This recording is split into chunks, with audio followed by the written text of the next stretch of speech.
Imagine a secret dinner at Mar-a-Lago with Elon Musk, Donald Trump, and Musk's 4-year-old son, X.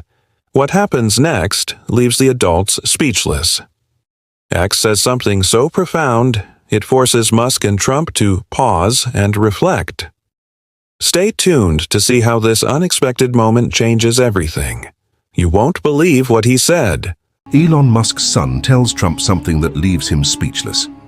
That night at Mar-a-Lago, Elon Musk had no idea that his 4-year-old son would change the course of a conversation between giants, not even President Donald Trump. The dinner was discreet, but surrounded by power. A meeting between two of the most influential names on the planet and an unlikely guest, XAA-12 Musk, or simply X as everyone called him, was sitting between the two men. With a calm and curious appearance, his clear eyes carried something difficult to define. It was as if everything around him fascinated him, but also made him uneasy. He didn't talk much, but when he did, he was quiet. Elon rarely took his son to political engagements, but that night something in X insisted, "I want to go with you, Daddy." And Elon, as he always did with the unexpected, just shrugged and took it. He likes to listen. Maybe he'll learn something, he commented, as he settled him next to him. Trump was unfazed. On the contrary, if he takes after his father, he's already thinking more than half of Congress, he joked between laughs. They sat around a sturdy wooden table, surrounded by windows overlooking the sea. A simple dinner, without pomp. Hot dishes, crystal glasses, and a conversation that started with the usual. Elections, economy, artificial intelligence, the future of freedom of expression. Elon spoke calmly, articulating ideas about technology and social responsibility. Trump, always direct, questioned intentions, strategies, and power. The two were different, but they understood each other. Here were two men who had challenged entire systems, each in their own way, each with their victories and scars, and in their midst, a child, silent. Pay attention. While the adults talked about the future of civilization, X discreetly drew on the napkin lines and circles that looked like rockets, people, maybe planets. But what no one expected was that the center of that conversation would change direction with a question, a small question, asked by an even smaller voice, but with the weight of centuries. "President Trump, are you afraid of disappearing?" The words came out so naturally that, for a moment, everyone thought they had heard them wrong. Elon stopped mid-sentence. Trump stared at the boy, and silence invaded the environment like an unexpected wave, making even the sound of the sea louder for a few seconds. It was at that moment that something invisible broke in the air. It wasn't a confrontation. It wasn't an accusation. It was just a question asked with the raw sincerity of a child who hasn't yet learned to lie, but has already understood more of the world than most adults ever will. The question changed everything. Even Trump felt this. From that point on, dinner would no longer be political. It would become personal, human, unforgettable. Before we continue, we want to hear from you. Where are you watching from? Let us know in the comments, and don't forget to like, share, and subscribe for more inspiring stories. The silence that formed after X's question was more eloquent than any speech. "I'm not talking about your name. I'm talking about you, Donald." Trump, accustomed to dominating rooms, cameras, and crowds, now faced a 4-year-old boy with a look that his advisors rarely saw. Unarmed. On the other side of the table, crossed his arms. Didn't interfere. I knew something was happening. There. Something that no meeting, no rally or political agreement could bring about. His son, with that brutal innocence that only very attentive children have, had touched a wound that few dared to mention. The fear of disappearing without being understood. Trump responded with a dry laugh, trying to break the tension. "Boy, I was President of the United States. They'll be talking about me for generations." But X continued, "People may remember what you did, but will they remember why you did it?" The question hung in the air like a dense cloud. Trump looked at Musk. I expected a comment, a laugh, something. But Elon just watched, as if analyzing the collision between two unexpected forces, a child and an empire. Trump leaned back in his chair, his fingers drumming on the table, thoughtful. "You know, kid, it's not just about being remembered. It's about making some noise while you're here. I made some noise. A lot of noise, X replied without hesitation. But noise is not the same as meaning. Elon smiled at the corner of his mouth. Trump, on the other hand, frowned. I was in front of a boy who didn't ask questions to be cute or to dazzle. He did it because he wanted to understand, and that made him even harder to ignore. Trump leaned over, eyes narrowed. And what do you know about meaning at 4 years old? X rested his little arms on the table. I know that when my father hugs me, even if he says just a few words, I feel like I'm important. That has meaning. The response dismantled any attempt at resistance. Elon looked away. It was discreet, but there was a weight there. The pain of recognizing absences that work would never justify. Trump cleared his throat. Not everyone has time for that, kid. The real world requires strength. This hit Elon squarely. More than any political attack or negative headline, those words exposed what no algorithm or rocket could solve. The emotional absence that success often takes in silence. Dinner continued, but something had changed. Trump no longer spoke with the same enthusiasm. Musk watched his son more closely than he had in recent months, and X, despite his age, seemed to understand that he had opened an old wound. For a few minutes, no one spoke. The sound of the sea took center stage. It was as if the house, a symbol of power and prestige, had been taken over by a rare vulnerability. Then X broke the silence. I think sometimes the right people do the wrong things because they're afraid of looking small.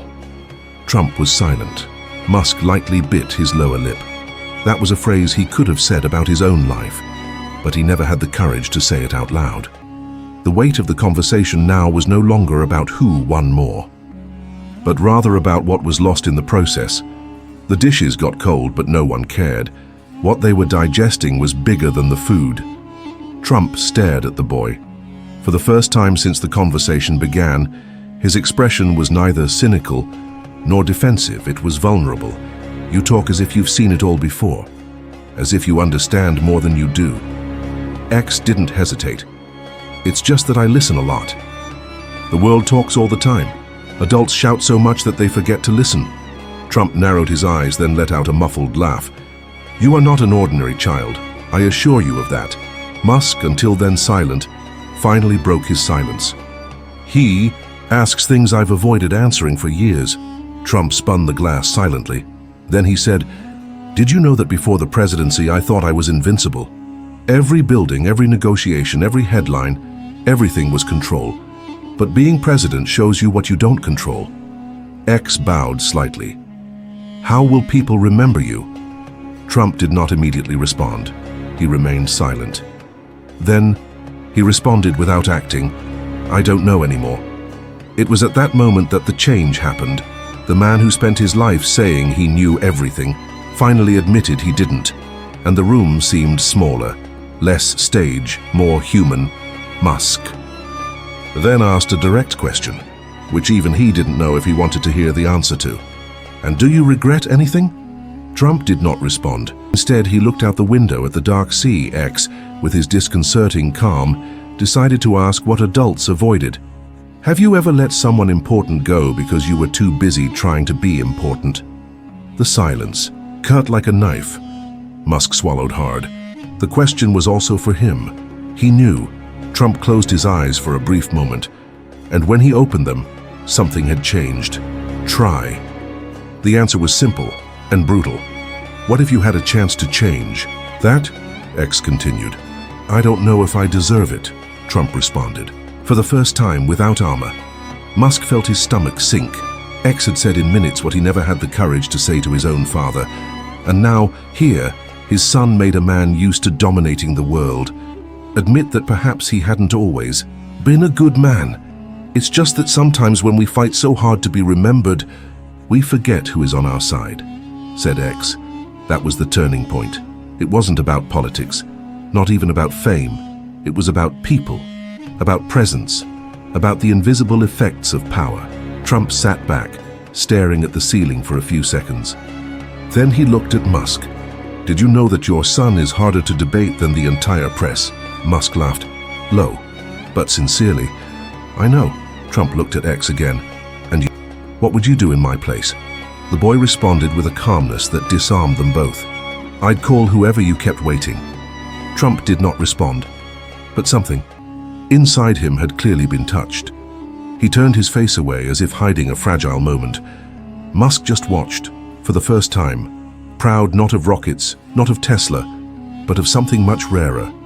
The depth of the sun he was rediscovering. That night, the night advanced. The sound of the waves mixed with the silence of thoughts. That dinner was no longer a meeting between titans. It was a mirror. Musk took a deep breath.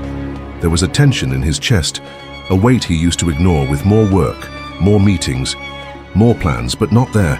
There he was naked, emotionally, and for the first time in a long time he had the courage to look inside. "X," he said, with a lower voice than usual. "I care about you, right?" The boy just stared at him, serene. "You love me, Daddy, I know, but sometimes it feels like you see me as an idea, not a boy." The phrase went through Musk like lightning. It was true. Trump watched the scene silently, his eyes wandering between father and son. In his own mind, echoes of old mistakes arose, people pushed aside by choices that seemed inevitable at the time but were costly today. "I have kids too," Trump said finally, looking at Elon, "and even though I was in the center of the world, sometimes I felt like I was at the bottom of the sea. They were swimming further and further away, and I was just staying in the sand." Elon nodded, his eyes beginning to shine with an emotion he rarely let on. "We make rockets, but we don't go back in time." Musk got up from his chair, walked over to his son and knelt down next to him. "I'm sorry. For not being there, for not seeing, for trying to do everything but the most important thing." X hugged him without saying anything. Trump looked away. For a moment it seemed like he wanted to say something too, but he didn't know how. "And you, President?" X asked suddenly, turning his attention to him. "Have you ever apologized to someone you love?" Trump hesitated. Then he nodded slowly. "Not as often as I should. There's still time," the boy said, and smiled. That smile wasn't just a child's. It was a reminder, a hope, a way out for men who got used to winning and forgot what it was like to simply feel. The waiter appeared with a tray, breaking the tension with a whisper of formality. Cool drinks, a new beginning perhaps. Nobody talked about politics, the market, or algorithms anymore. Now they spoke, even in silence, about what never makes the headlines but truly transforms the world. Affection, listening, humility. They toasted, no to power, but to conscience. The toast had sealed a new energy in the room. For a moment, it seemed like everything was at peace, but X knew, and Elon too, that some questions were still pending. It wasn't the kind of conversation that ended with a raised glass. It was a night made for confrontations that could no longer be postponed. Trump sat back, relaxed. But his eyes remained intense, observing every gesture of Musk and the boy. It was quieter than usual, as if waiting for something. It was X who broke the silence. "Wow?" Elon immediately turned to him. "What's the biggest mistake you've ever made?" The question fell like a stone on the calm surface of that moment. Musk froze for a second. Trump raised an eyebrow. It was the question every parent dreads. Hearing, especially a parent who spent more time between rockets and spreadsheets than holding their own child's hand. Musk began, but his voice trailed off. "I think the biggest mistake was believing that being absent was a fair price to pay for a better future." Trump watched intently. He didn't interrupt, just listened. X then asked, "And you, Mr. President, what was yours?" Trump was silent. For the first time that night, he didn't seem to have a ready answer. He looked at the sea outside, then looked back at the boy. The usual bravery in his eyes seemed less now. In its place was something rare, raw honesty. Thinking I needed to win even when it cost the right people. The silence that followed was not uncomfortable. He was reverent. Musk took a deep breath, as if he had gotten a ton off his chest. Trump looked at the glass, but he saw far beyond it. "But regret doesn't change anything if we don't change too, right?" X said calmly. Musk nodded. Trump still seemed to be in the process of emotional digestion. Then came the final question, what no one expected, the one that would define everything. "Are you afraid of being forgotten?" Musk looked at his son. Trump looked at Musk, and then, with the frankness of someone who no longer needs to pretend, Musk replied, "Yes, but not for the world, for what you will remember of me." Trump took a deep breath. "You know what scares me?" he said. "Let them remember me for the fights but forget the reason." X crossed his arms, thoughtful. And then, as if he had already thought about it for weeks, he replied, "Maybe you're asking the wrong question." Trump leaned forward. "Which one would be right then?" X looked at him. "Instead of asking if the world will remember you, why don't you ask if the people you love will remember what matters?" Trump was silent. Musk lowered his eyes. The answer came like lightning. And it was then that X said, in a firm but soft voice, the sentence that would end that night with the force of a revelation. "Because it's not the world that matters. It's who's by your side when this is all over. The people who really know you. If they remember you with love, and that's enough." Trump was unable to respond. He just looked at the boy with a look that mixed respect, shock, and gratitude. Musk smiled, but his eyes were moist. To be remembered, yes, but for the love. That is built, not for the power that is conquered.